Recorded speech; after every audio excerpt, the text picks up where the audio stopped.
fire. Wow.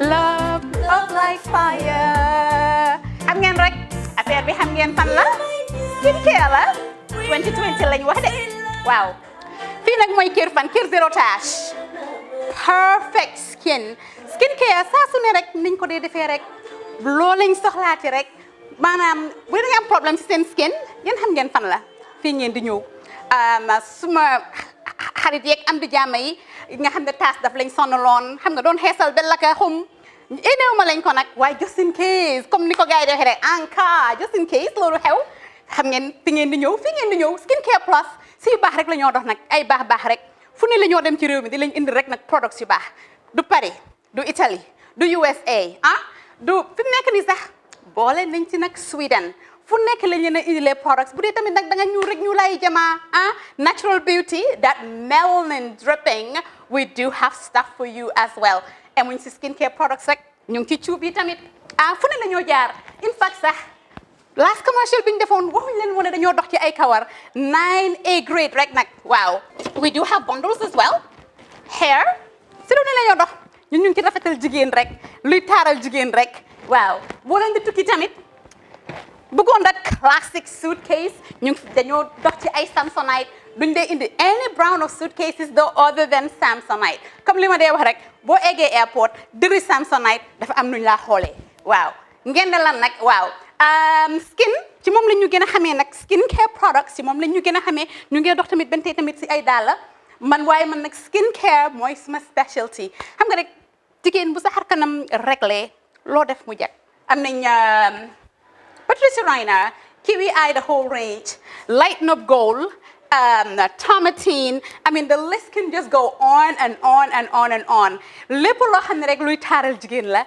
ci yooyu rek la ñoo dox skincare plus nag emuñ si Gambia rek ñu nga United States ñu ngi Gambia fii ba pare bu dee yaa ngi anywhere in Europe mun nañ la ko mail within 3 days rek ñetti fan rek nga jot say diw emuñ si loolu rek dañ laa consult tamit balaa ñu laa jaay diw dinañ def a free consultation pour wax la rek exactly li nga xam ne moo méngoo ak sa kanam dinañ leen wax tamit ne rek am nañ perfumes you know fragrances men's shirts accessories we do dresses as well we do blouses I mean we do shoes name it we do them Skincare Plus 2020 is our year of perfection zero task fi mu nekk nii réew mi fii kenn waratu fi task kenn waratu fi am problème kanam kenn waratu fi am problème yu picca boo ko amee dafa fekk ne rek ñëwuloo ci place bi fii love like fire bring my love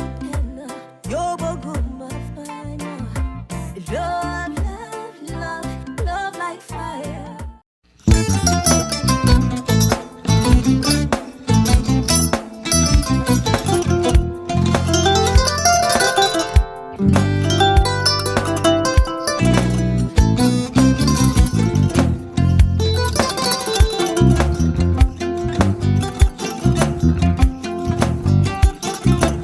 Agada mbijan aganyadi albaka mbaka important yo nga transfer la sto ya transfer la ha code nyinji okay portana nsila id soto sa so sorry agada mbijan bro albaka mbaka bara alla service o tariya mbare ki janna nun kunu bara tariya jannom yona forest de bureau gambia tonkon na no mbari ya bere birim koyna fo kato bari si kodo kino kato ni fo bolong labe to 56 branches mola sota gambia jam ha gambia kono ani gambia bantala bankol nko kodo kiya bele to kodo sifa fo falindiro fo nyaadi lafta memmen na kodi to poto nin kodi maraw jannam number 1 di nyonta andum fana nata anoda enterprise sotale wolam nyindi ko domorol fana kol fana be firale de dadi mani domorol din fana be teat gambia dawda yalo ngam fa kendol sotale je wo moy o diat apelenta baraka ni ma lafta nyelan kendol e binaji yalo bu kanyi la ko la baraka ba yalo ndel ciosano lo baraka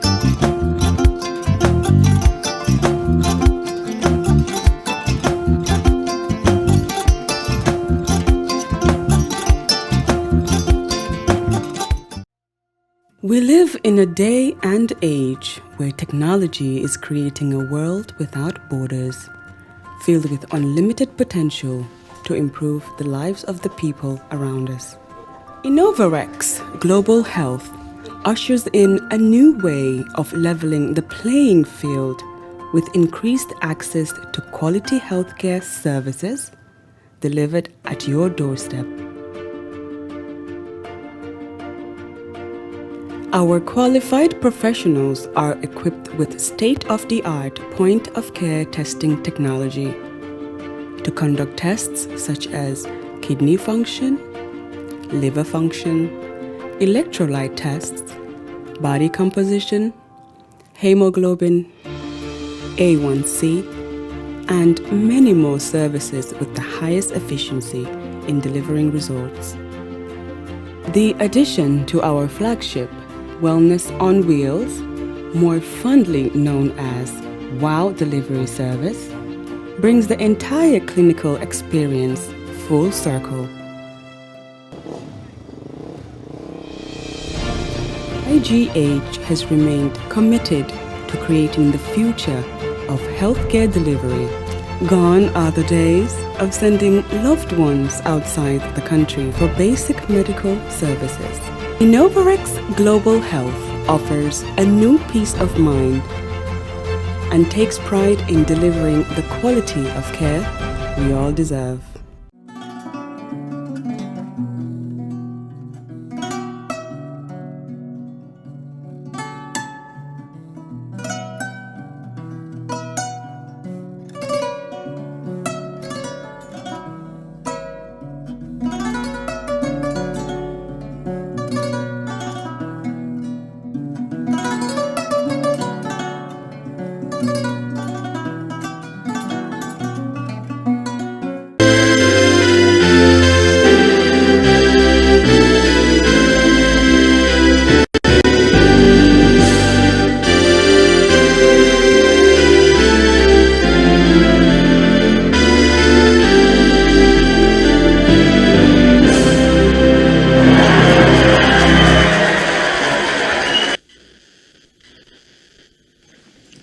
Thank you very much. Ladies and gentlemen, we'd like to welcome you to the Kairaba International Conference Center here in the Gambia. To begin proceedings for this morning, we would like to invite Sheikh Sadibou Haidara to lead us in Muslim prayers.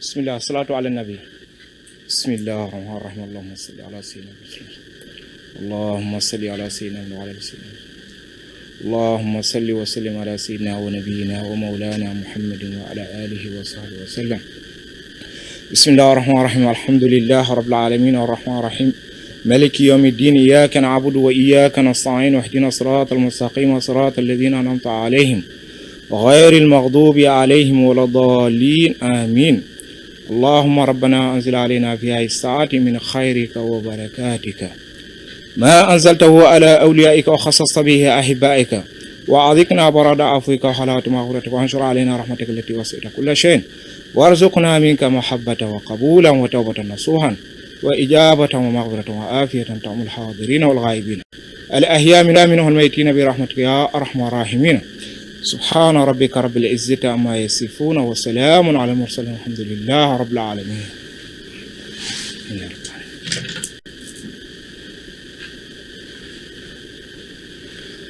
Thank you, Ya Sheikh. At this point, we'd like to invite Margaret Thomas to lead us in Christian prayers.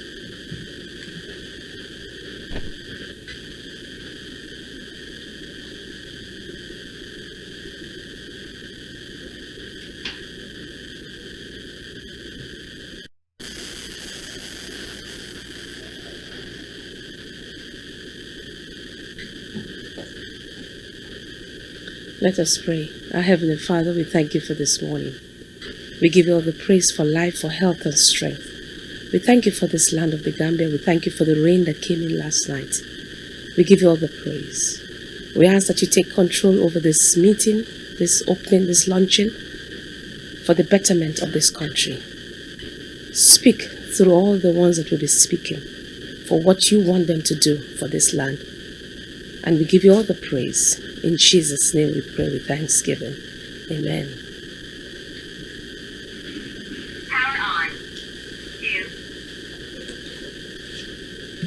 Thank you. Thank you very much for the prayers, Ms. Margaret Thomas and Sheikh Sadibu. We'd like to welcome you here this morning and also to bear witness the unveiling of a presidential candidate as United National Unity Party flag bearer. There'll be two speakers here this morning. One will be the national chairman and president of the party, and the second one will be by the flag bearer of the National Unity Party. Thereafter, we have ladies and gentlemen of the media here who we will avail the opportunity to ask as many questions as they will regarding the construction and or plans for the National Unity Party as regards to December 4th elections that we are all gearing up for. The first speaker, therefore, this morning is the chairman, national chairman of the National Unity Party, Mr. Usman Jammeh. Born on the 13th of August 1953, he is a Gambian retired civil servant. He was educated at the University of Nigeria, Nsukka, at the Fin Africa Institute in Milan, and the University of East Anglia with master's degree in rural development in 1984. He held the post of Gambian Foreign Minister from September 2009 to June 2010, having previously held the post of Energy Minister from May 2008 to September 2009, and deployed as Energy Minister in June 2010. He also served as Secretary General and Head of the Civil Service in 2011. Ladies and gentlemen, Chairman of the National Unity Party, Mr. Usman Jammeh.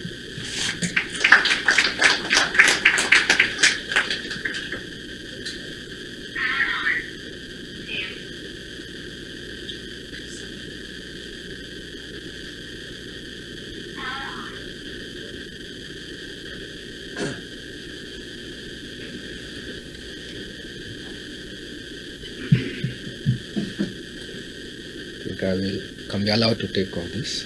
Well, you distance from everybody as it Oh, okay, thank you very much, Mr. Moderator.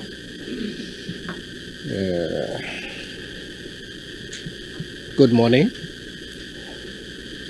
Members of the Diplomatic and Consular Corps, eminent invitees present here today, members of the press, ladies and gentlemen. Today is a watershed moment in the political history of the Gambia. A new political movement focused on the general interest of Gambians and anchored on the novel paradigms is being ushered in.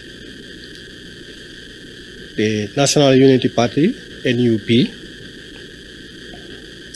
was established in August 2018 and got registered with the Independent Electoral Commission, IEC, on the 5th of October 2020.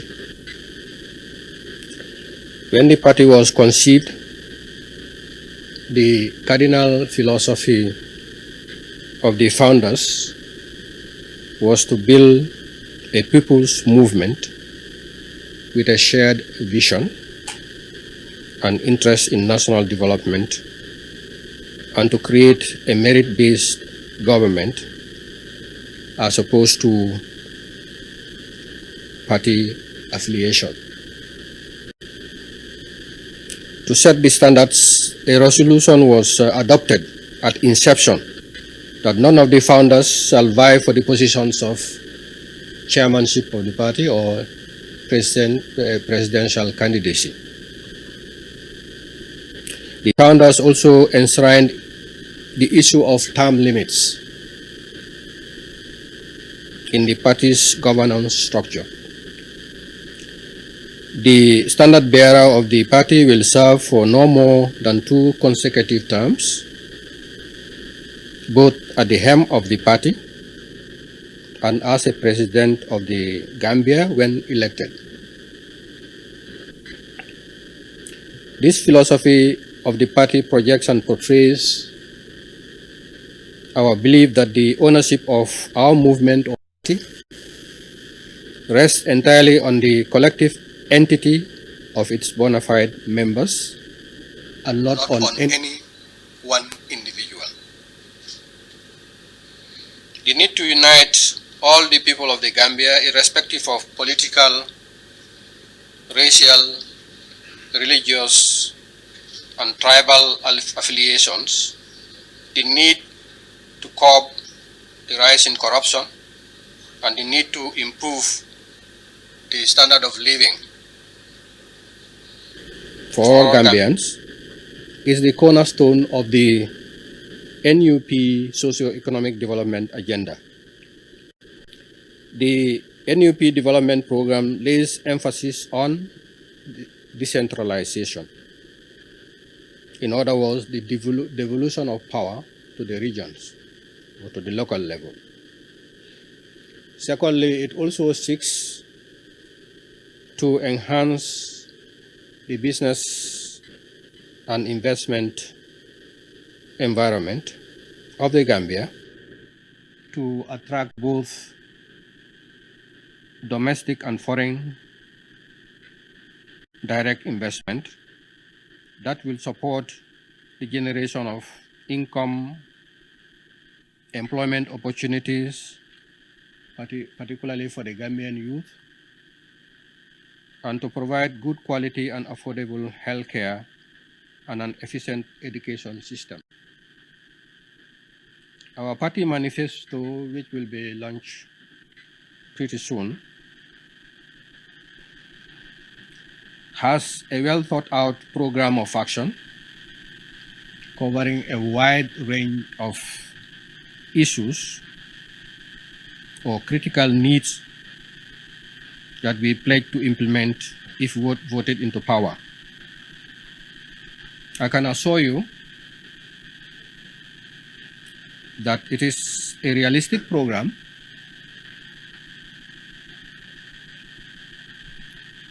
and that it has the Gambian people's interest at its core. But above all, it is a program that is implementable. In other words, we are not going to be saying things that we know we cannot commit ourselves to implementing. That's why I said it's a realistic program, and we want to ensure the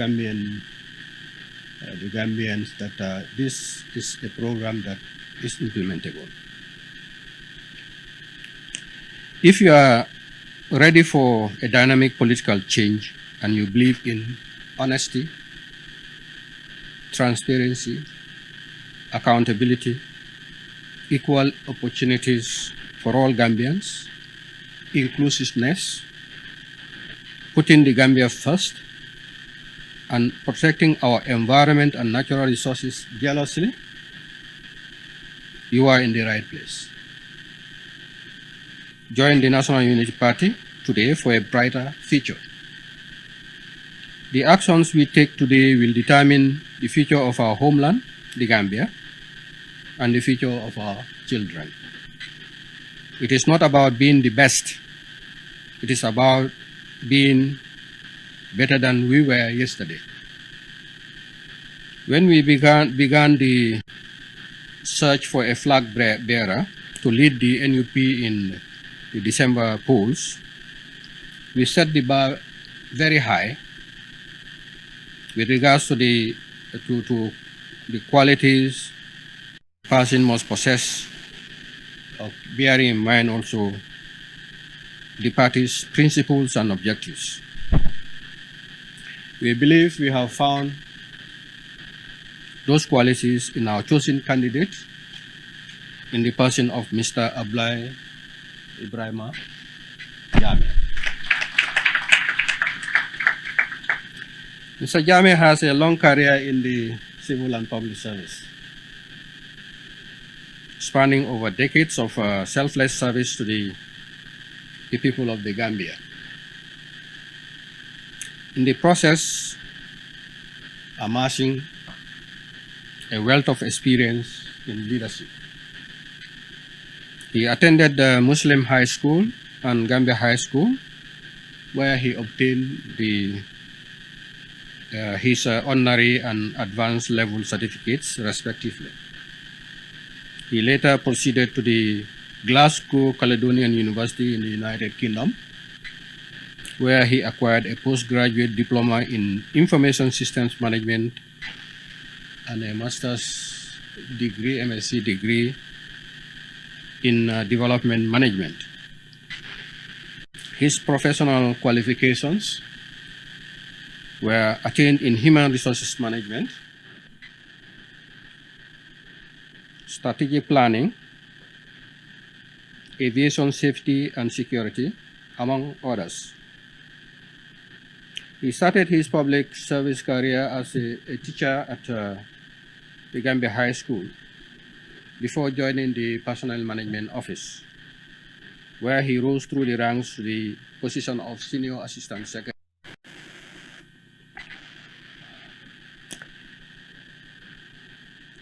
Mr. Jammeh later joined the Gambia Civil Aviation Authority, where he served as Corporate Planning Manager,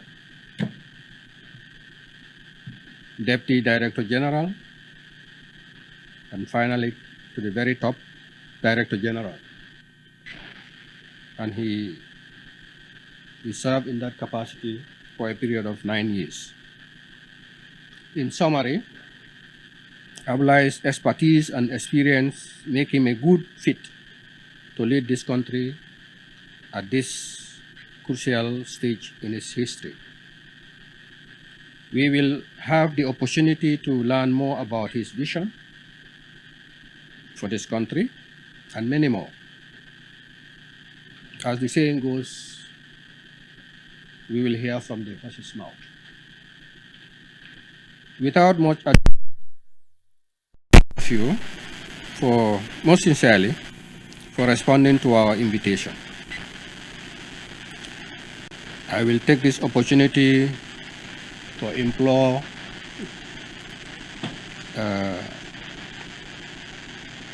you, the Gambian electorates, now I'm speaking directly to the Gambian electorates, for the love of the Gambia, to vote NUP come 4th December 2021. So, at this point, I thank you very much for your kind attention.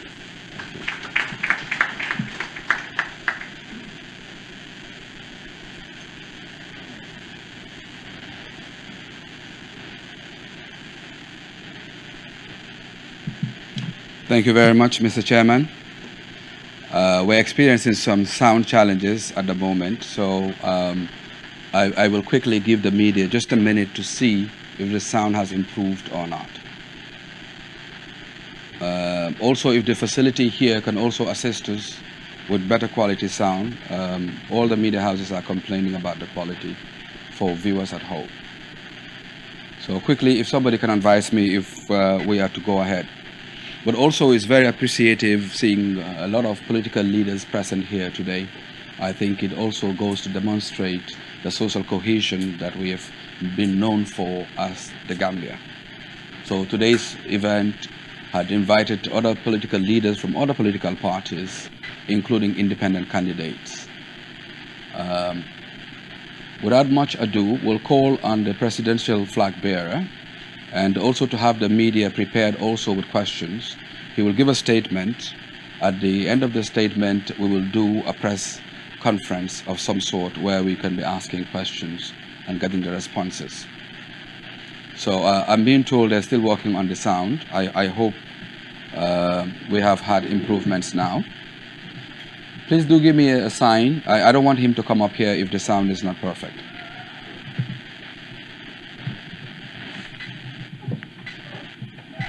Star TV, how's your sound? You're perfect. Okay. N24, Kid Fatou, the sound is not still the best.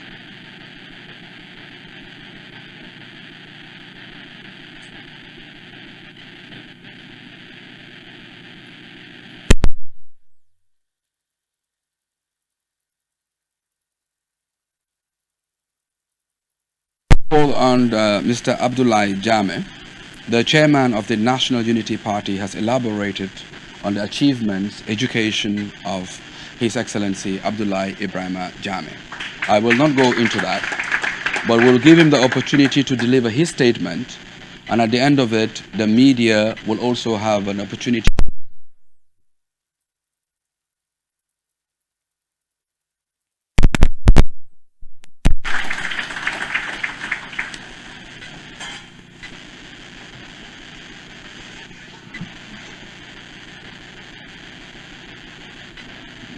Have enough space here for almost not.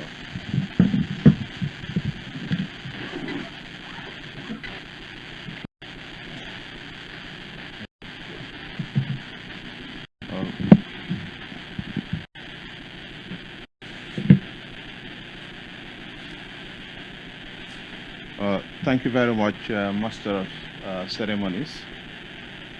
Chairman and party leader of the National Unity Party,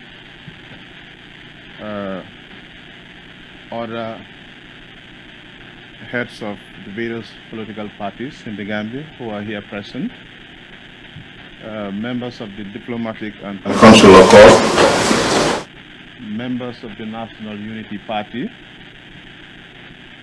distinguished elders and invitees, members of the Fourth Estate, the press, ladies and gentlemen, I wish to express my profound pleasure for this unusual privilege, which is no less an honor to be appointed as the flag bearer of the National Unity Party. This party is a unique one and has a brand that is unlike any operating conventional political party in the Gambia. The founders' decision not to lead the party is informed by their unequivocal commitment to creating a people-driven movement that will be owned and led by the ordinary members rather than by the founding fathers and the main benefactors of the party. This principle necessitated their laudable resolution to enshrine time limits in the party's governance structure, which is not only meant to foster democratic development, but also give opportunity to other leaders that will be created to continue the party's path to ushering in and maintaining a better Gambia.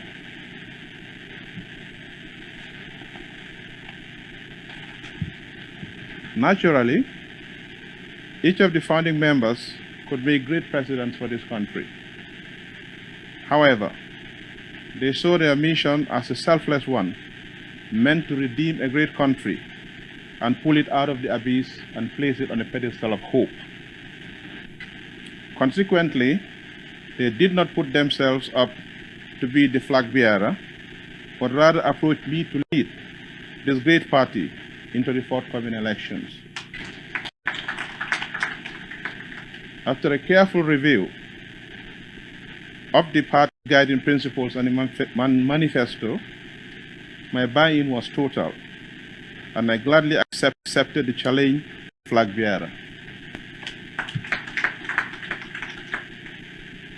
It is my fervent belief that the great minds leading NUP, coupled with the revolutionary policies and ideas in the manifesto, and my 35 years of public service, provide a winning formula that will transform this country.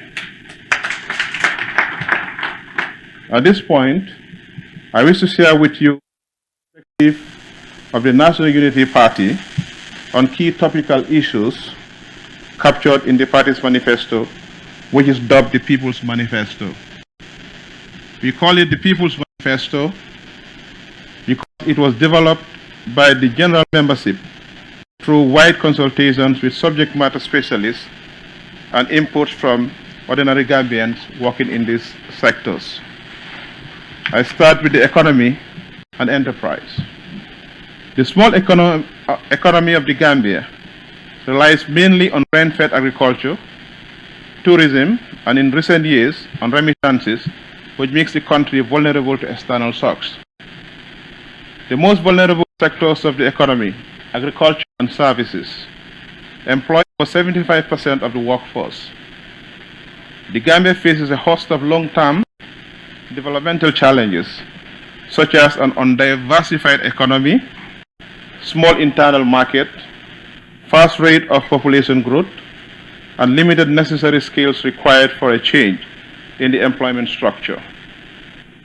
Similarly, the private sector is weak, and there is a high rate of youth unemployment and out-migration. Also, most government borrowings or loans are used mainly for consumption rather than for income generation. It is apparent that the economy needs some structural transformation in order to shape a better future for the country. These include inclusive economic growth, job creation, poverty reduction, and food security in an environmentally, economically, and socially sustainable way. Therefore, when elected into office, NUP government will develop a roadmap for the revival of the Gambian economy and institute a debt reduction plan. We will strengthen domestic resource mobilization by reducing the corporate tax of businesses and widening the tax base to enhance compliance. This will ease the burden of taxation on businesses and also encourage investors to start new businesses. In addition to regard with business opportunities in the country and reduce the rural urban drift, which is anchored on our strategic objective of enhancing employment prospects for youths in all parts of the country, and NEP government will review the investment legislation to introduce zero tax payment in respect of corporation tax for a period of 10 years of businesses with capital investments valued at $250,000 or $12.5 million and above in specifically designated areas of the country. Providing quality and accessible education. This is now education, our perspective on education. Providing quality and accessible education will be one of the key priorities of an NEP government. It is absolutely clear that as a country, we cannot attain sustainable development if our education system is substandard. Despite progress being made in the education sector in terms of infrastructure, there is a greater need for a quality, affordable, and relevant education system to reflect the reality of the people of this country. We will pursue a vigorous drive towards creation of a technologically driven society to cope with increasing demands of the 21st century.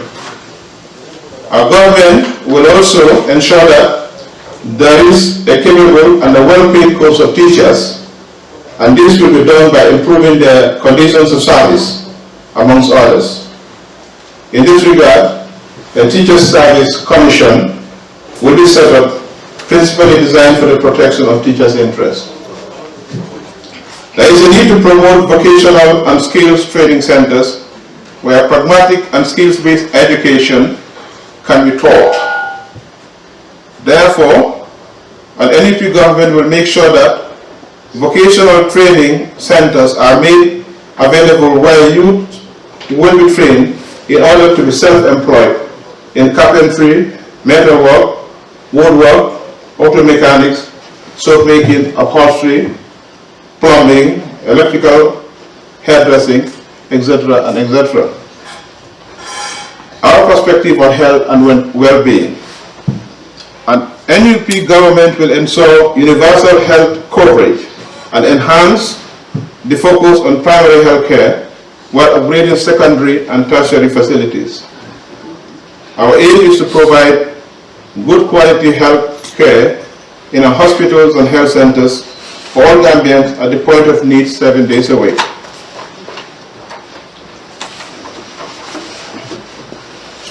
One of our key delivery plans is to upgrade health facilities and infrastructure by building state-of-the-art hospitals in all administrative regions in the country.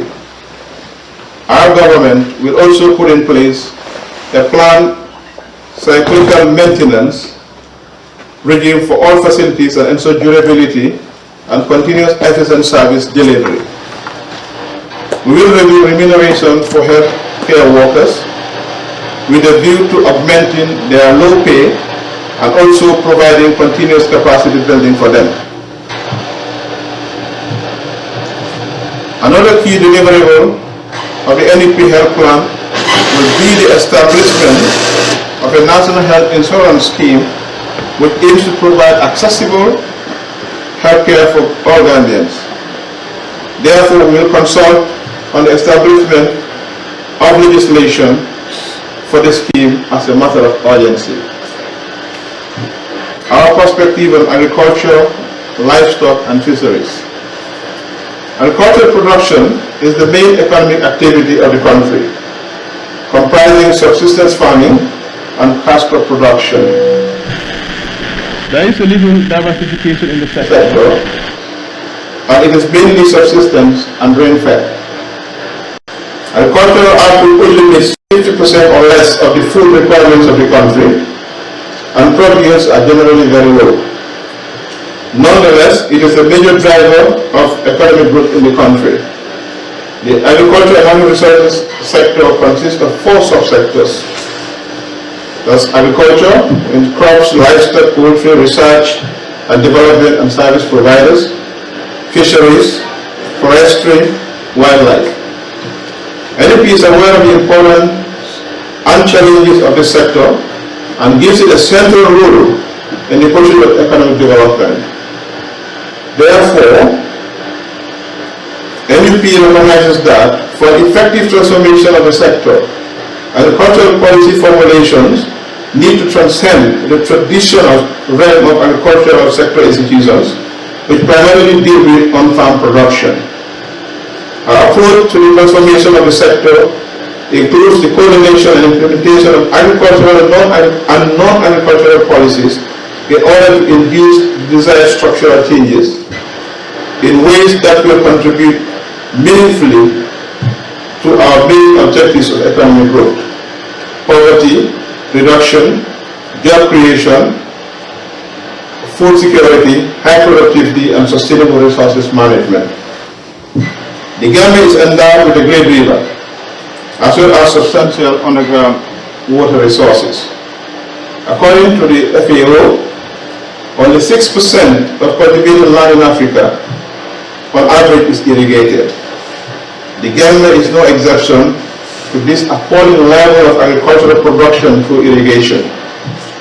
The NEP will therefore put emphasis on irrigation agriculture to maximize agricultural production and productivity, and to ensure that agricultural activities are undertaken throughout the whole country on an all-year-round basis.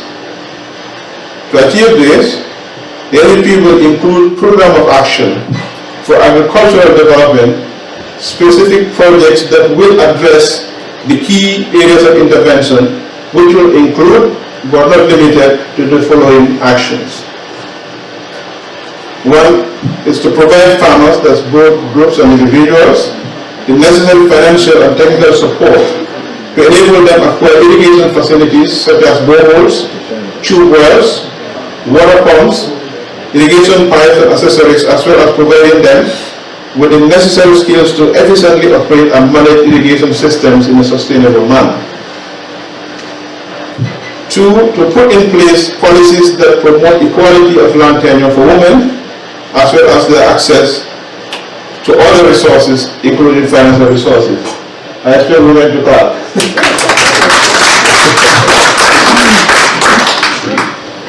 3 is to actively promote youth self-development in all forms of agricultural activity, especially in horticulture, poultry and small ruminant production, through the revival and strengthening of the Young Farmers Clubs. This is for the youth. These clubs could be the conduit for government support, as well as support from other partner organizations.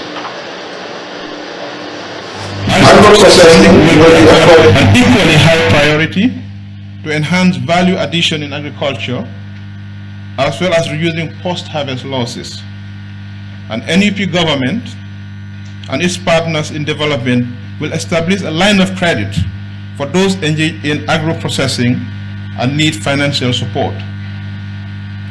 An NUP government will also establish a credible national development program to support sustainable and independent agricultural finance, credit unions, and activities at regional and district levels. The NUP government will also create access to agricultural lending at the regional level. In the same vein, engage local banks to create tools or products to actively support agricultural lending. An NUP government will also actively promote private sector investment and participation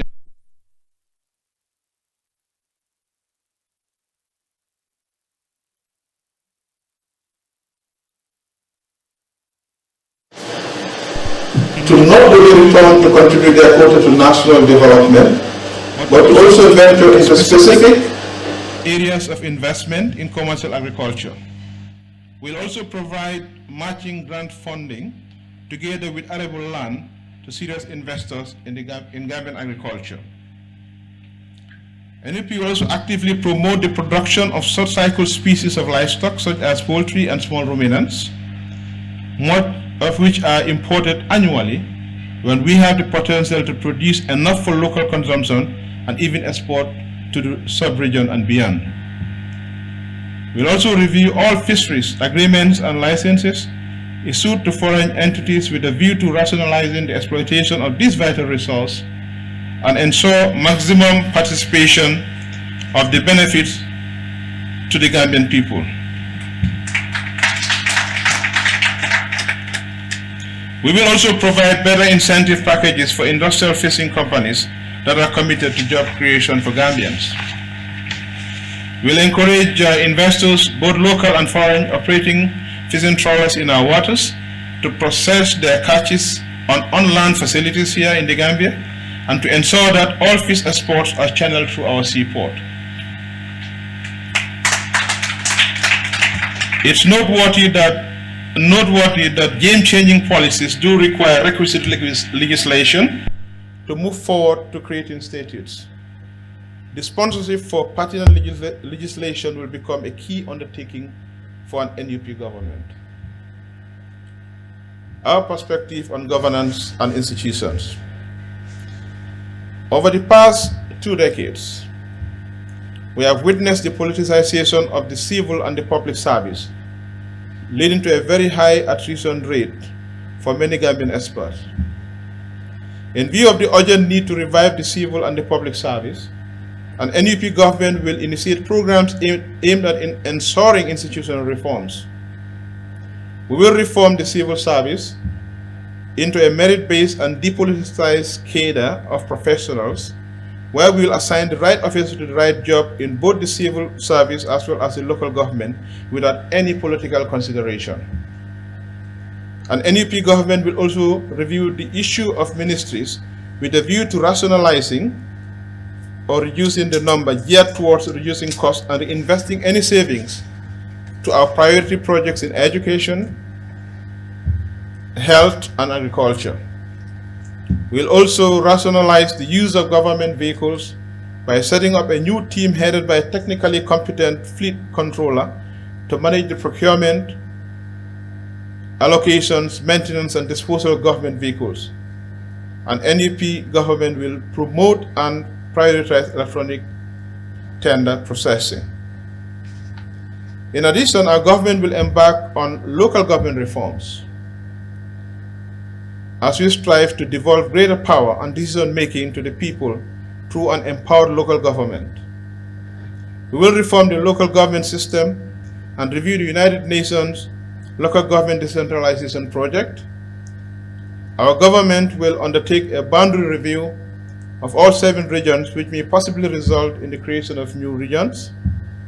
Thus, the local government structure may be refined with the introduction of city government model in the 7 regions, where directly elected mayors will be responsible for delivering on the interrelated urban city matters.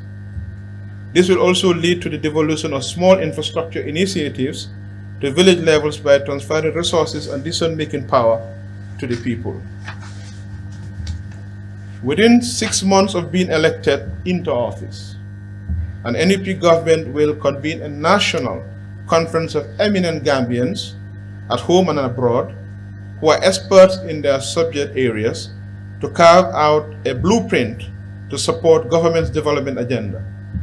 Each service block will select its own chairperson to lead the team. Ministries will be appraised annually based on agreed key performance indicators, KPIs, and with an achievement target of 70%. Any ministry that performs below this target without strong mitigations will have its minister replaced. The monitoring of the KPIs will be undertaken by the Audit Commission, whose recommendations will be submitted to the President for action. In order to safeguard the autonomy of the National Assembly, coupled with our desire to pursue the doctrine of separation of powers, an NUP government will work with the legislature to abolish the President's right to nominate the Speaker and the 4 members of the National Assembly.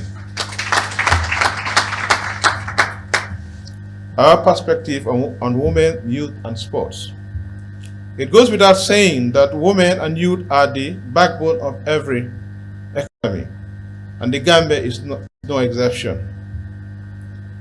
The key to meaningful development is the empowerment of these important groups in our society. Consequently, an NUP government will effectively implement policies and initiatives to increase access to education, proper health care services, economic opportunities, and legal protection for women and youth. Our government will increase funding for the indigenous business advisory services to promote microfinance to women and youth, as well as establishing a national enterprise fund to support innovations and SMEs for these groups. An NUP government will also provide leadership training programs for women and youth with the aim of capacitating them to be able to take up leadership positions in the country. It is an indisputable fact that sports is one of the most marketable sources of living for youth in the 21st century.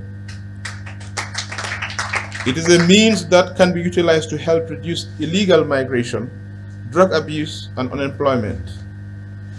Therefore, an NUP government will fund sports by investing in sports infrastructure around the 7 regions of the country.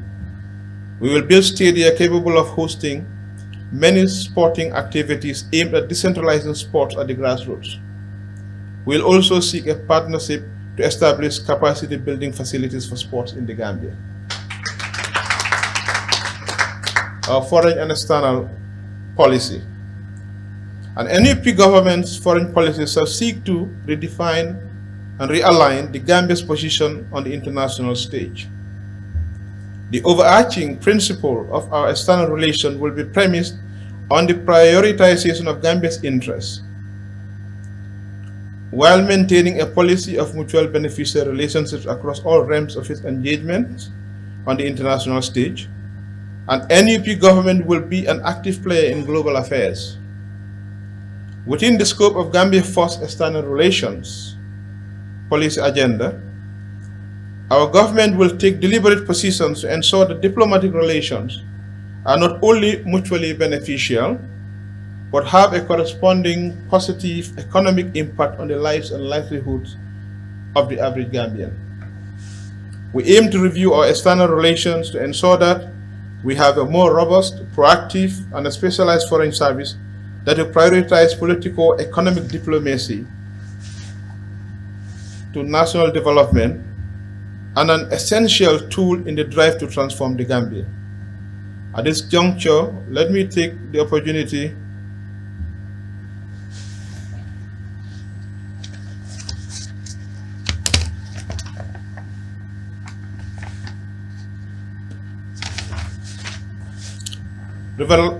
to revitalize the Gambian economy through foreign direct investment and trade.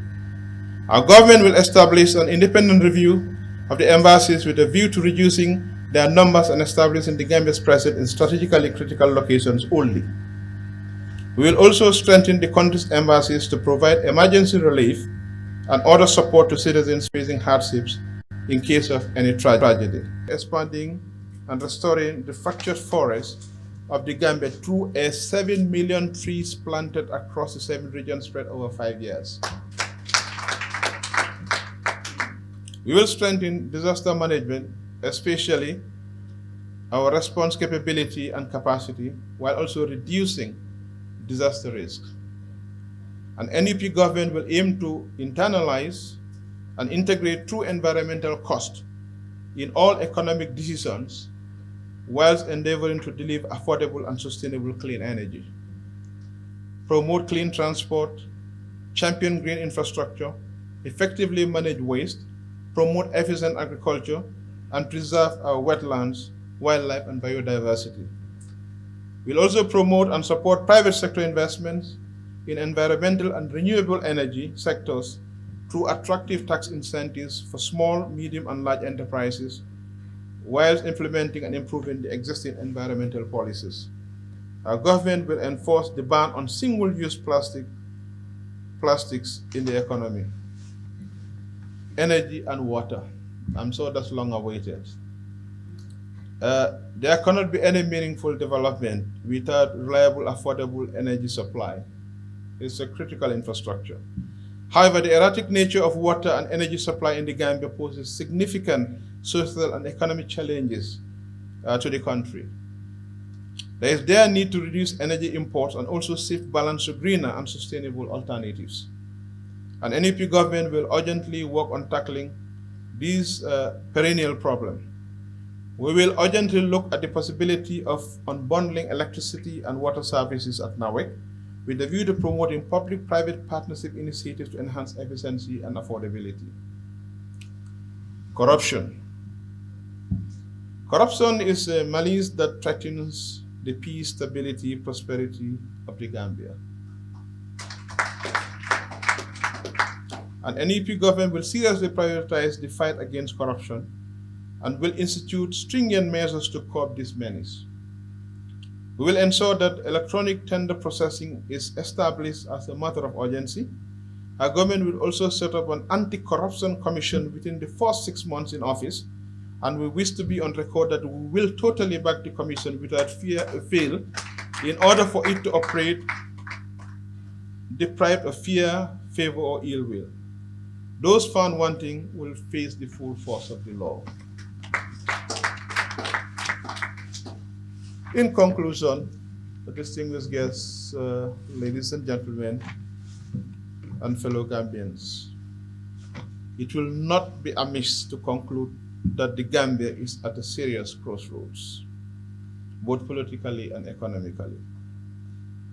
As a country, we need to come together and heal if we are to unlock the vast potential of this great nation and at this crucial stage of our country's transitory phase. NEP is the party that can unite the people and usher in the desired change. This country needs a new bunch of capable, honest, and trustworthy leaders that will provide equal opportunities to all Gambians, irrespective of tribe, religion, gender, or political affiliations. Don't be surprised that a new government will be appointing ministers from other parties. When Gambians fully appreciate the ideals and leadership of NUP, they will realize that it is the party that can put the country on a pedestal of hope and usher in meaningful development. I encourage Gambians to turn out in their numbers massively, vote for NUP on December 4th. I probably cannot end this without quoting one of my most favorite poets of all times. It's called Henry W. Longfellow. Longfellow wrote that it's not enjoyment or sorrow that is our destined end or way, but to act that each tomorrow finds us further than today. We'll ensure that we're in a different country beyond December 4th, 2021. God bless Gambia and God bless NUP. Thank you very much. Abdoulie Ebrima Jammeh, presidential candidate for the National Unity Party there. Ladies and gentlemen of the press, it's your moment now. I think we will take maybe next half an hour. Mr. Jammeh, next half an hour? That's okay, I'm available. We take about 30 minutes with the media. Okay. So state your media house, your name, and fire away.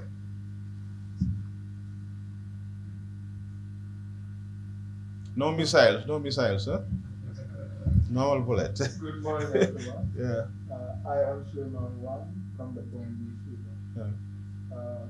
Mr. Jammeh, today you announced your candidature ahead of December for the elections. And there are so many political parties in the Gambia that came before your political party. And others are described as giant political parties. We have independent candidates. Are you willing to form an alliance with any political party ahead of December? The second question is, you talk about youth employment, providing youth employment through agricultural diversification, among other issues. And we have so many young people who graduated from GTTI and other private vocational institutions without job. Some of them don't have anything to do there at all. What will the national unity party to do for them in case we win the election? Thank you very much. Point newspaper. Go ahead, sir. Okay, thank you very much. The first question is too many political parties. Are you willing to go into an alliance? Certainly, as a party, we will not rule out going into alliance, but our party, the reason why we didn't just go and join any other party is because we consider our party to be very different. We consider our party to be a unifying party. I mean, it's quite obvious in this country that we all know that the country is divided deeply along partisan lines. That's obvious to everybody, but we have styled our party as a unifying party, and if there is any other party whose ideals are similar or consistent with ours, we don't have any issues with going into coalition with that party. The other question is youth. What are we going to do for the youth of this country? Considering the fact that the training institutions are churning out quite a number of them on a yearly basis, and they're not doing anything, they're not gainfully employed. I just want to say that if you listen to my speech, I did mention the formation of an enterprise development fund, which is going to support innovation, especially for youth and women, the vulnerable groups of the society, to help them innovate, but at the same time, to set up enterprises. The fact of the matter is a government cannot employ every citizen in this country. So in as much as we are talking about providing jobs for them, we also want them to be able to create jobs for themselves. So it shouldn't just be job seeking, it should also be job creation.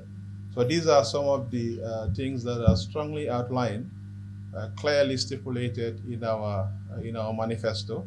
Once we launch it, you'll be able to see exactly what activities and programs we have for the youth of this country.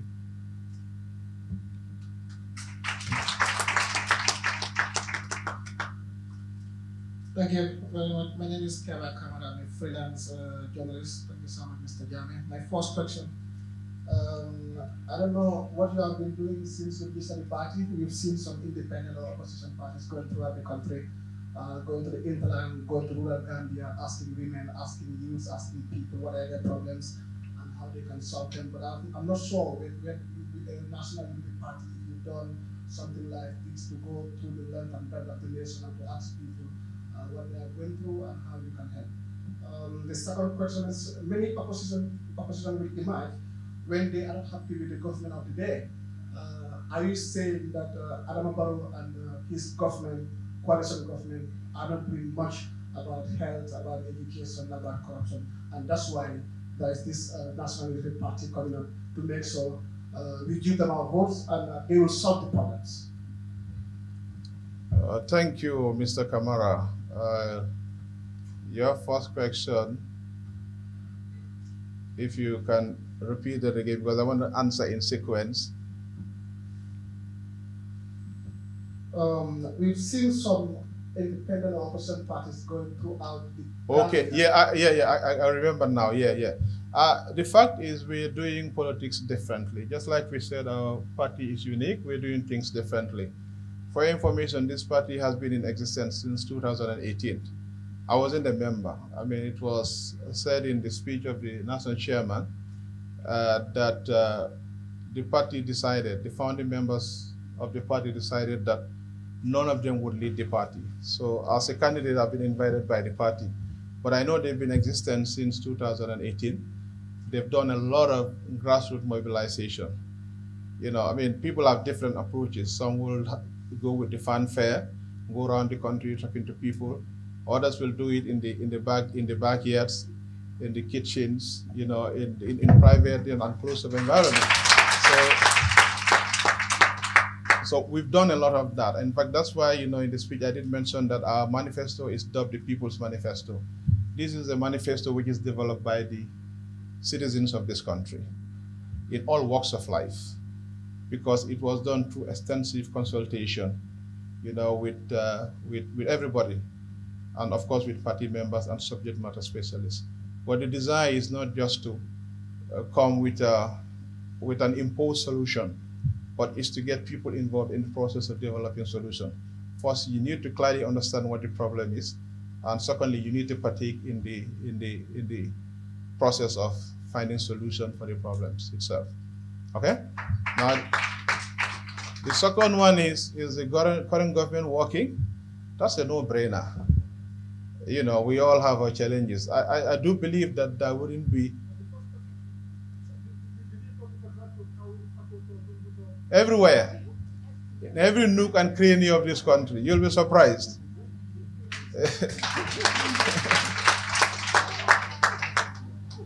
That really happened.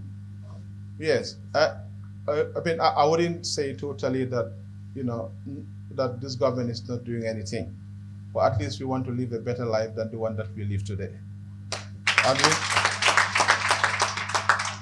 we know that we have the potential.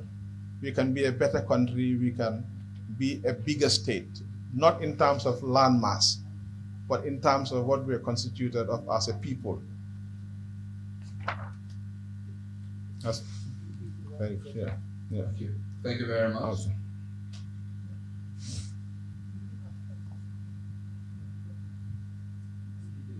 Good morning. My name is Fatou from Manifesto. You have talked about movements in agriculture, but what I want to ask is about movements in agriculture. Do you have any plan for them to build storage facility for them, in order for them to keep their products? Thank you. Well, yes, thank you, Madam Toure of Home Digital FM.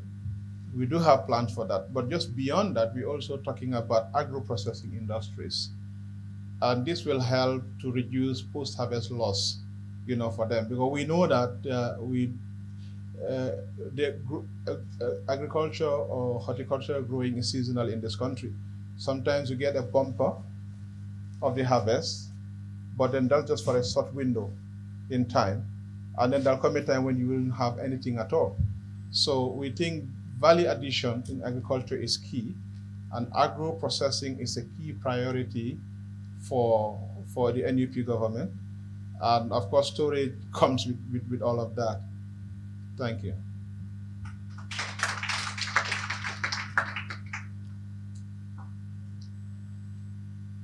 Thank you. My name is Alan Man. Congratulations on the launching of Ebrima Jammeh. The question is, why should Gambians vote for you? With respect, unrelenting in political terms, when you have other established politicians in the country, that's well, Gabo, just one simple. Why should Gambians vote for you? You probably might have answered this, right? Okay, yeah. The second question is realistic. Do you think you've already come too late? In other words, don't you agree that you've come in the 11th hour when already or many governments have already aligned themselves political parties in the Uganda? Thank you. I believe you came in late. I believe you came in late, yes. Yeah, because someone asked that question here before, similar to that. And I said this party has been in existence since 2018.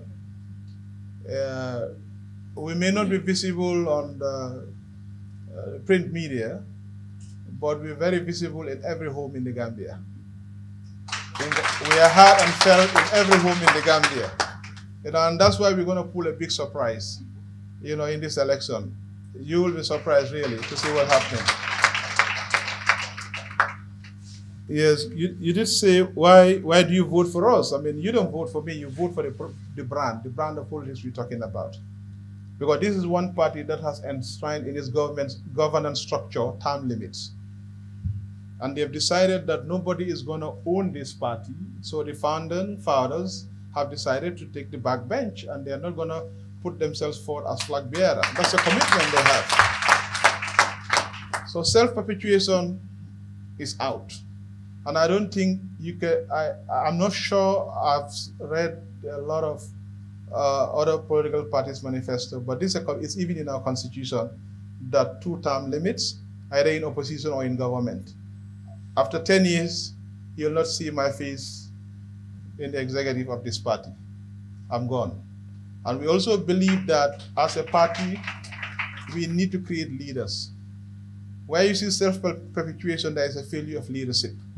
In fact, leadership experts say that the key function of leadership is to create more leaders than followers.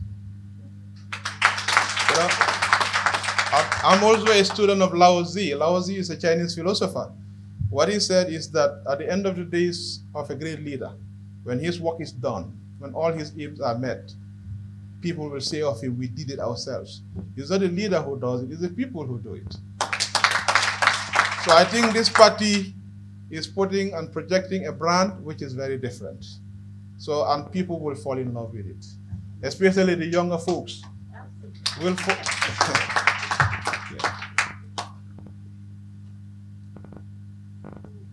Assalamu alaikum warahmatullah.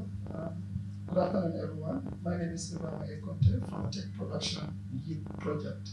Currently, we are 9,737 members across the country, and then we are all youths. And I must say this, I am inspired by the fact that you say government cannot provide employment for everybody. Youths or the members of the country needs to, provide employment for themselves. So the fact that we are 9,737 and all what we do is to venture in production, because we believe that every human being is vested with talents and powers, it's left to the individual to realize who he or she really is and make through it. So I want to ask this question: what really do you have for those youths that already assembled themselves, put themselves together, and then are doing production as a way of living? Thank you. Yeah, it brings me back to the same answer we gave. I mean, in our manifesto, we're making a commitment to creating an enterprise development fund for innovation and for SMEs.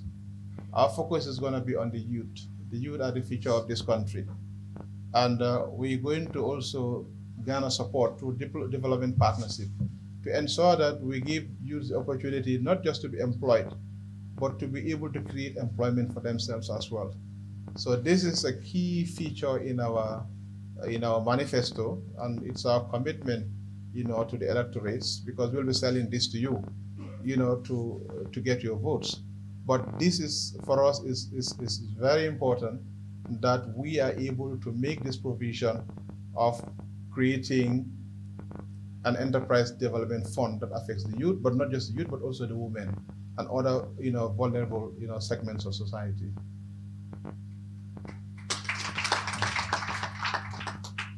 Yes, thank you very much. My name is Hugo Garigo from Kerr. My first question is about the LGBT. Will your government allow the existence of LGBT? And the second question is, we've seen so many political parties issuing statements in regards to the NPP-APRC coalition. What is your take on this? Okay. You journalists make life very difficult. LG, especially now that you are looking at Uluja and Mayor Yakuba Koli. Yeah, LGBT. Like we as NUP intend to form a government for the people and by the people.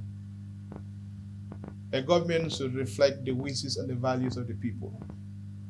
We're not going to mince word over these things, because these are alien concepts to us, LGBT or whatever it is. Our laws should reflect our values. We are in a society that is consistent of different religions, and I don't know of any religion that tolerates LGBT. 99% of the citizens of this country belong to one faith or the other. And that's a fact, it's a given. Now, unless, we're not imposing our will on the people. The laws are made by people. It's either through referendum or through your legislators that are voted into the National Assembly. But the popular feeling and the popular belief and the popular values are what will be enshrined in our Constitution. So LGBT is not, for me, it's a non-issue here because it's not consistent with our values as a people. It's not consistent with our religious values, our beliefs and everything. So, we're not going to mince our words about that, to be honest with you. Okay? Now, the thing about NPP-APRC alliance, this is democracy. As far as I'm concerned, NPP is a legal party in the Gambia, is registered. APRC is a legal party in the Gambia, and like someone asked the question, are you willing to go into an alliance? I'm willing to go into an alliance. So I don't have any problems with that, and I know that a lot of good people in NPP, a lot of good people in APRC, so I don't have any issues with that. I think basically what people may be generally concerned is about the content of that agreement. And the concern is because there is a segment of our society called the victims. Will the content of that agreement infringe on the rights of those victims? That's something else. You know what I'm saying? But we don't know. I'm not privy to that, and I don't want to speculate on that. But as a party, APRC is a legitimate party, registered in the country. NPP is registered. If they choose to go into coalition, as a party, I don't think we have any issues with that. Yeah?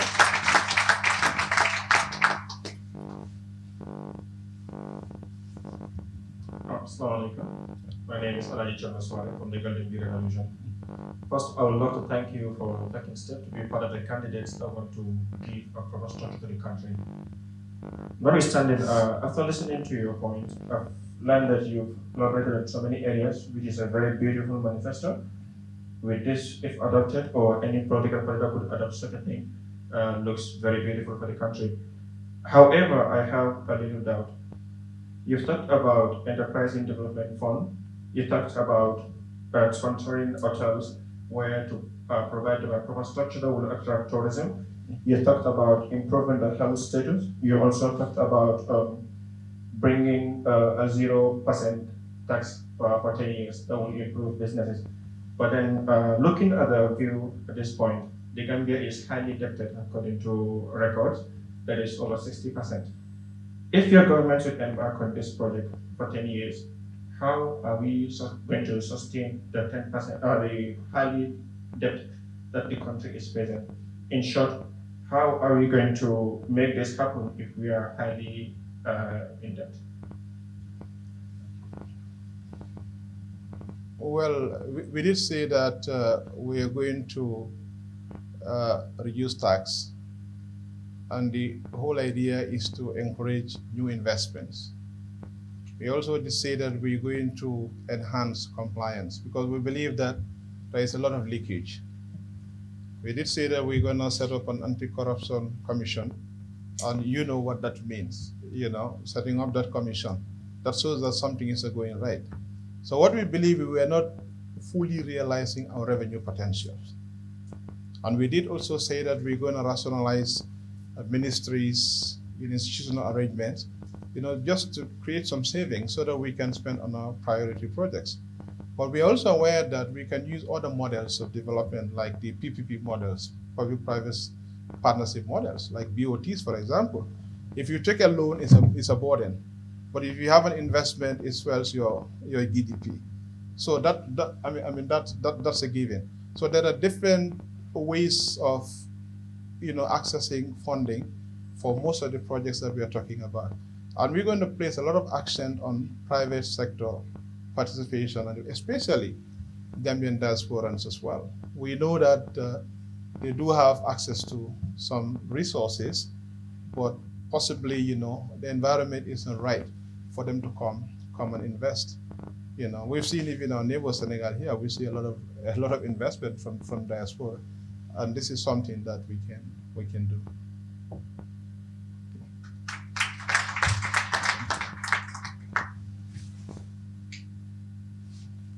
Okay, my name is Abdoulie from N24. You've talked about corruption. But then, do you really think that your government will be able to eradicate corruption without increasing the salary? Without? Increasing the salary. Salary? Yes. Well, I mean, this is a very good question. It's a very good question. Because, you see, if you want people to stop touching things that don't belong to them, they should feel enough somehow. And not in the sense that you'll have everything, but at least you should be able to meet the basics of your life. They say your take-home pay should be able to take you home. If your take-home pay cannot take you home, you'll be like me, a policeman in the streets asking for attire. So it's not going to happen. So you don't, before you ask people, you impose standards on people, you should also be prepared to provide an environment for them. So this is something that we're going to look at. In fact, as part of our manifesto, we are looking at the possibilities of introducing minimum wage. And not just about, we know the cost of living is high. Because right now, the last time government increased salary 50%, it's like they didn't do anything. Because if you increase 50% and the cost of living is going 70%, it's like you'll be playing eternal catch-up. Nothing is going to happen. But that's an area that we need to look at. You don't ask people to do things that they don't have the capacity to do. If you say stop touching, stop messing with public funds, you should create the opportunity for them to live a decent life. Okay?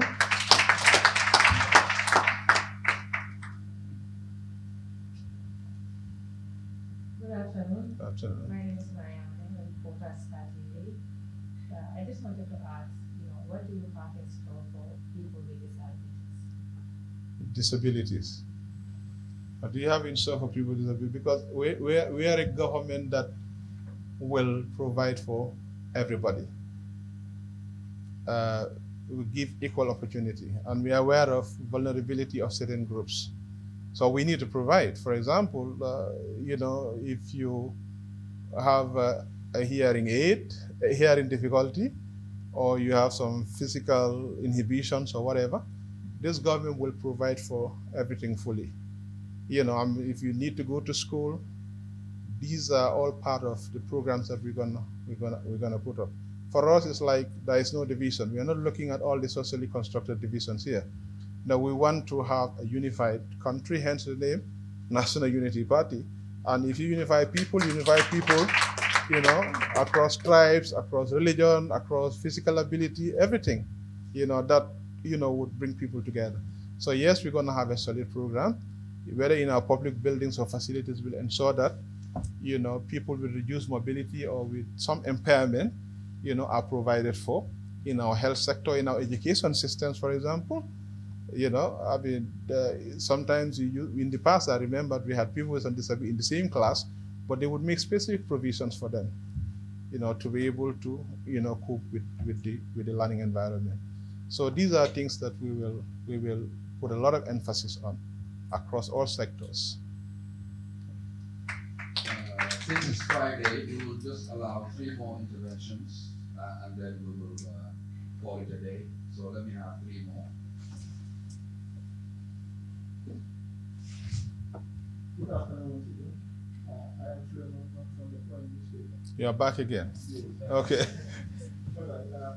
Mr. Jammeh. Yes. One of the greatest concerns of Gambians is traffic congestion. Yes. Affecting people. Yes. Ambulance find very difficult to reach the private hospital. Yes. People going to work late. Yeah. So that is what the only reason I don't. No, I can't marry. I can't marry. I'm an Alibad, huh? It's a concern for every time. Yes. What will the new government do in addressing this traffic congestion? Okay. You're very right. The problem that we face now is a planning failure, especially urban planning. My belief is even if you build another 100 more roads here, the congestion will still stay, where everybody lives in this part of the country. What do we need to do? Hence our policy on decentralization. Send workplaces away from the city. So you know that in the morning we all come in one direction, in the evening we all go in one direction. No matter what you do, the congestion will be here. But we have to make Basse relevant, Janjambure relevant, Mansakonkwa relevant, Kerwan relevant. Even the housing schemes, I see no reason why Social Security should be building all the houses around here. Why can't we build affordable housing in Mansakonko or Janjambure? Why can't we take, workplaces in... For me, for example, Ministry of Interior should not even be in Banjul. Agriculture should not be in Banjul. Because one big mistake we have made, after colonialism, we just repopulated colonial institutions with black people. The colonialists came here because the first interest was trade, to bring in tobacco, gunpowder, and collect our precious minerals. After that, they had interest in the plantations in the Americas, slave trade. And their means of access was by sea. So when they come, they settle at seaports. And that's how we had emergence of our capitals as seaports. Okay? Now, you are here, and in fact, of course, we all know about the colonial history. At some point, Banjul, Batos was the colony, and the rest were protectorates. We know about that. We came after independence, we occupied the same setup, the same institutions. You're ruling 400 kilometers from Banjul. In fact, the people of this country don't feel the effect of government. That's why when you go around canvassing for votes, they tell you that we are making them just to be better. But they don't know what government is meant to do for them. It's far removed from them. So it's about time we devolve, we decentralize and take government to the people. And people come here because they come to find something. If they can find it over there, there shouldn't be any problem. But no matter how hard, look at Lagos. Lagos, you can never get rid of the traffic congestion there.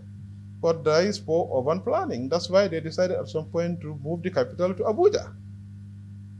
So it's in the same way, we can build roads, we can do whatever we do, but we need to decentralize. We need to take facilities away from Banjul, so that people will have access to whatever they need, whatever will make life better for them in their various locations, and they don't have to come here.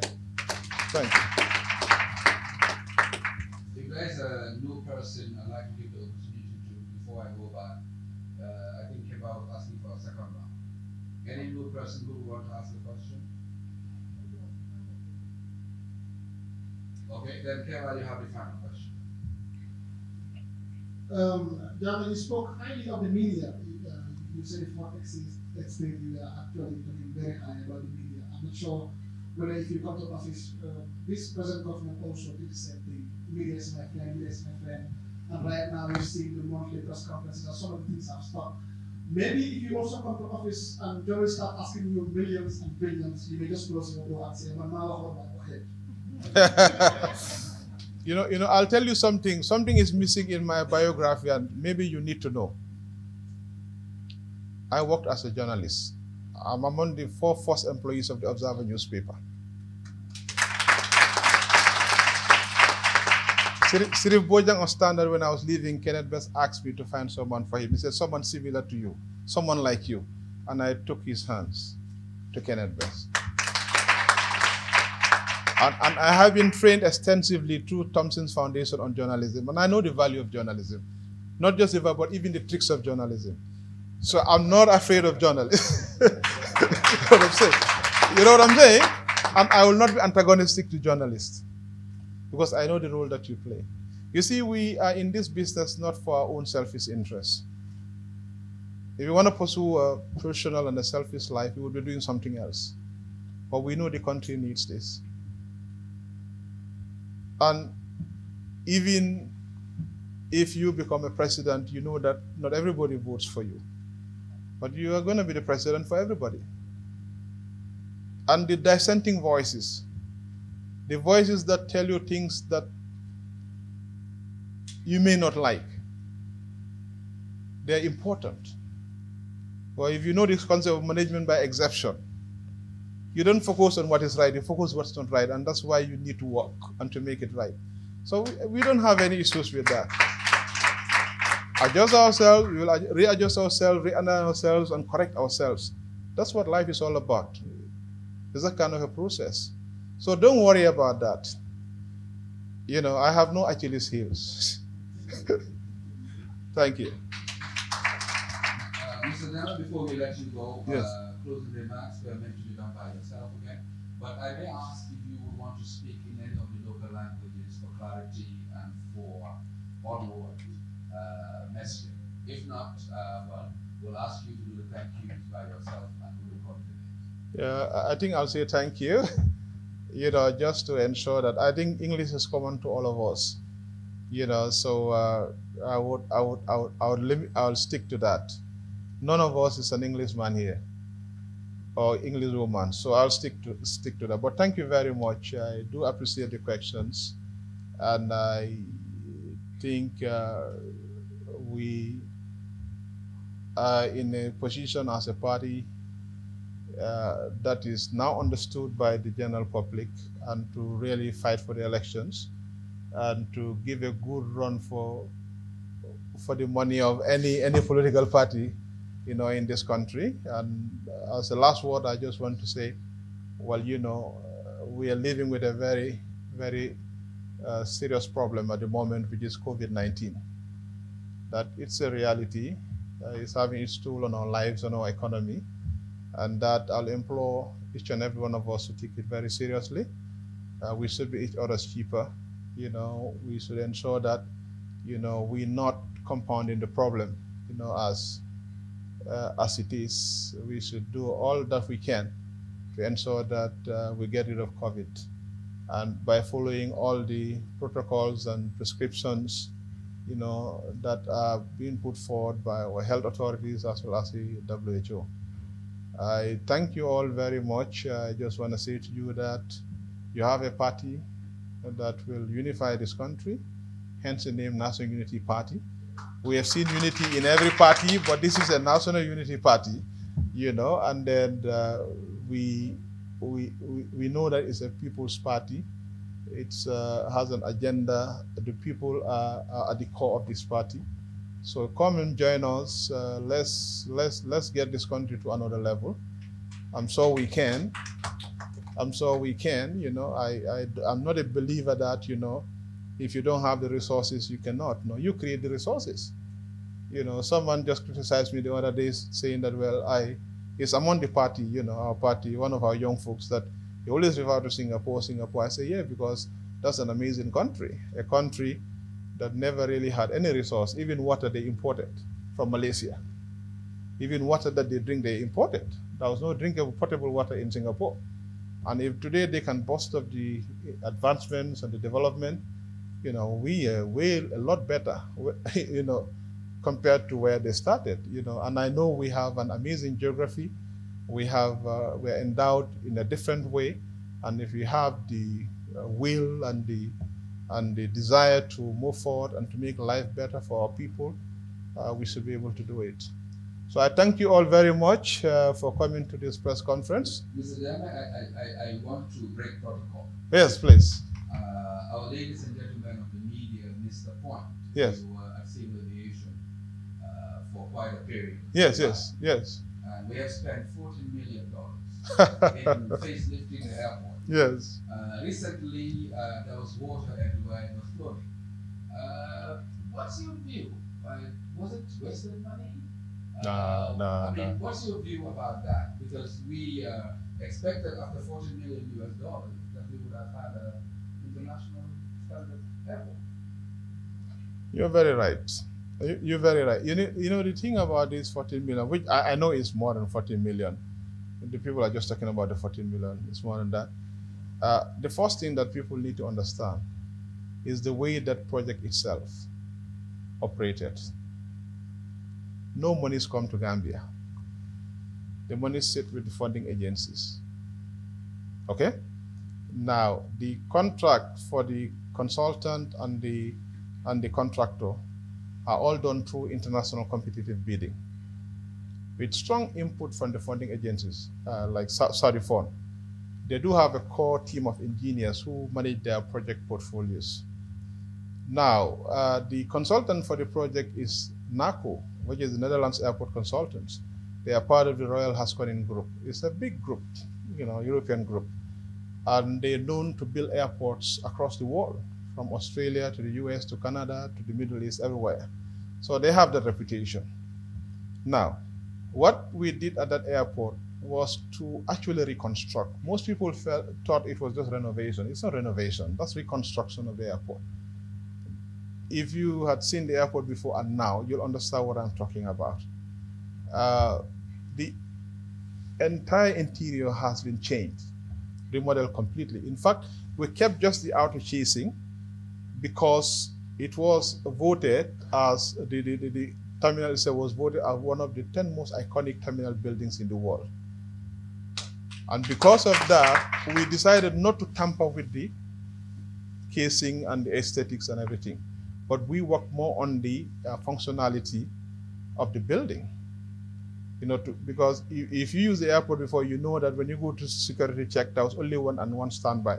Now you have 4 lanes. So you see, it's increased by like 200% or even more. Now, if you look at the ground floor, we have changed it now. We increased the floor space, the floor space area on the ground floor, and sent some of the ancillary services to another level. Now, we have also introduced systems like explosive detection systems. These are very expensive. Airport systems are expensive. If I tell you what one tomography is, about almost €1 million, that's a lot of money. So airport is a very expensive business. Now, we have completely removed the cabling in that building and replaced it with about 40 kilometers of cable buried in that building. So a lot of things are that the building management system, the conveyor system, everything has changed. So it's that expensive. If it comes to the flooding happens everywhere. I'm sorry, even in Europe, in the news, we hear about flooding. Nobody can determine the amount of rainfall. What you do with your planning is based on data and statistics available. But if you have an unusual downpour, torrential downpour, it's very difficult to contend with. Before I left, actually, there was something that we were looking at. We're looking at how we can sort of increase the channels, around the drainages, so that we will be able to deal with, this is not the first time it flooded, mind you, but this is the one that actually caught the attention of the people because it was an unusual, downpour of rain. And of course, you understand the design of the airport itself. It's like it's in a valley. So if you are unable to have an efficient or wide enough drainage system to take it, it will flood at some point. But I can tell you that money is money well spent. It's not just on the terminal, but it's also on the control tower building. It's also on the apron. It's also on the standby, service, electrical services.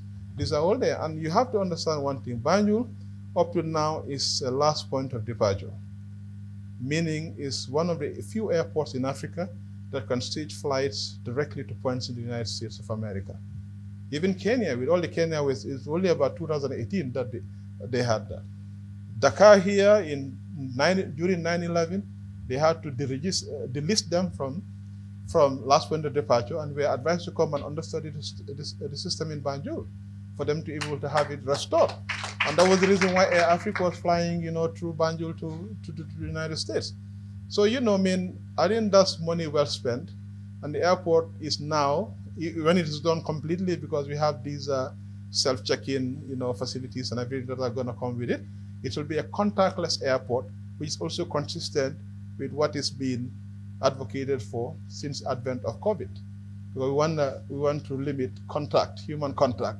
So you should be able to just go to the machine and do whatever you need to do, to process yourself through the airport. So that is, if it is 14 million, it's well spent. And there are no leakages there because the consulting firm is well regulated internationally. So it's not going to charge you $10 for something which will cost $5. It will not. And every work is measured and every work is certified. So to tell you the truth, most people didn't even understand. They thought maybe monies are in central bank or somewhere. Someone will pull the money and pay somewhere. That never really happened. Okay? Thank you very much, ladies and gentlemen. Thank you for coming to the National Unity Party unveiling of its president candidate, Mr. Abdoulie Ebrima Jammeh. Thank you so much. Thank you for coming. Thank you. And those of you who would like to take photos, he'll be available for photo session. And for media that would want to have individual interviews, we can also send that out right after this. Thank And Mr. Manja, if we can get the statements also to the media, copies of it they are asking for. Thank you. Thank you, ladies and gentlemen. Thank you so much. Thank you.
Love like fire. Wow.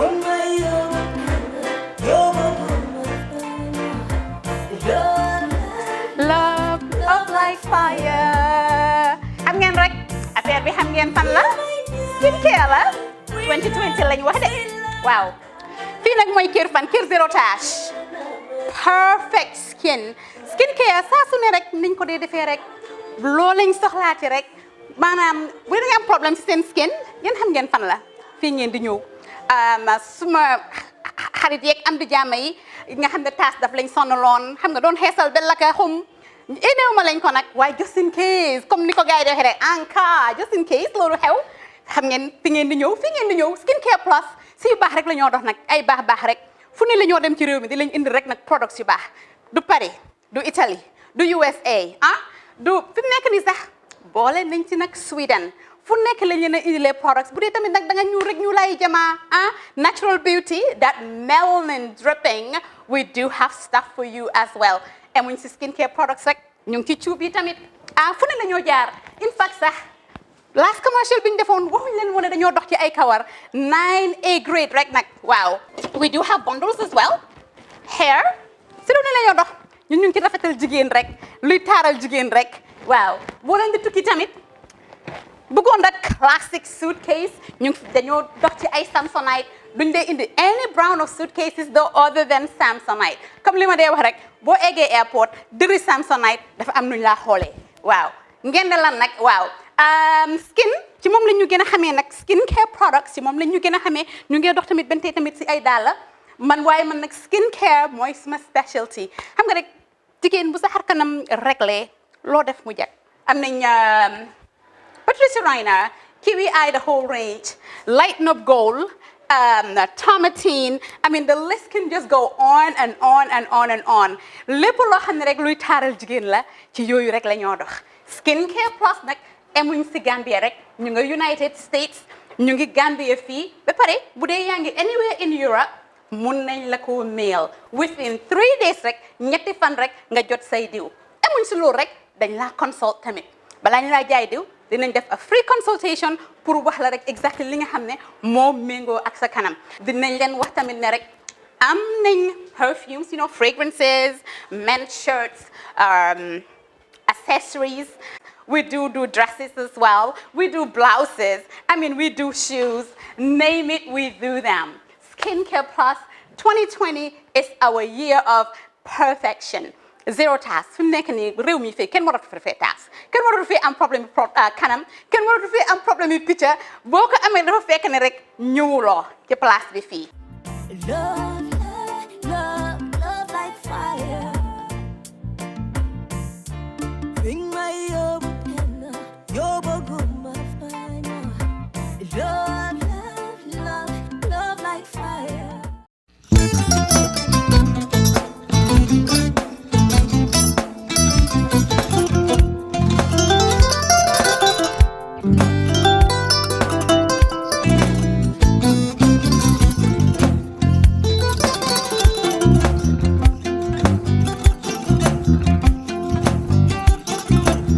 Agada. Mbijan aganyani. Albaka. Mbaka important. Yo, nga transfer la sto. Ya transfer la sto. Ha, code nyingi. Okay. Nsila ID soto. Sa soto. Sorry. Agada. Mbijan bro. Albaka. Mbaka. Bara alla service o tariaka. Mbare. Mo ki janna nun kunu bara tariaka. Jannom yona forest de bureau. Gambia tonkon na no mbari ya bere. Birim koyna fo kato. Bari si kodo kino kato ni fo bolong blabe ko. 56 branches mola soto Gambia jam. Ha? Gambia kono anin Gambia bantala bankol. Nko kodo kiya bere to. Kodo sifa fo falindiro fo nyaadi lafta memmen na kodi to poto nin kodi maraw. Jannom number 1 ti nyonta. Andum fana nata anoda enterprise sotale. Golam nyindi ko domorol fana kol fana be firale le dadi ma nin domorol ni fana beteata. Gambia dawda yalo nga fa kendol sotale je. Wo moyo diat apelenta ni wo ka ni na lafta nyelen kendol e bina. Yalo bukani la ko la baraka ba. Yalo ndel chosano lo. Abaraka.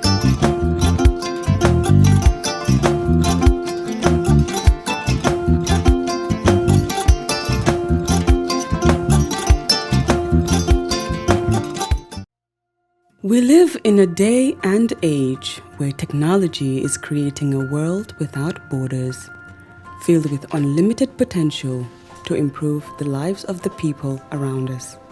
InnovaRx Global Health ushers in a new way of leveling the playing field with increased access to quality healthcare services delivered at your doorstep. Our qualified professionals are equipped with state-of-the-art point-of-care testing technology to conduct tests such as kidney function, liver function, electrolyte tests, body composition, hemoglobin, A1C, and many more services with the highest efficiency in delivering results. The addition to our flagship Wellness on Wheels, more fondly known as WOW Delivery Service, brings the entire clinical experience full circle. IGH has remained committed to creating the future of healthcare delivery. Gone are the days of sending loved ones outside the country for basic medical services. InnovaRx Global Health offers a new peace of mind and takes pride in delivering the quality of care we all deserve.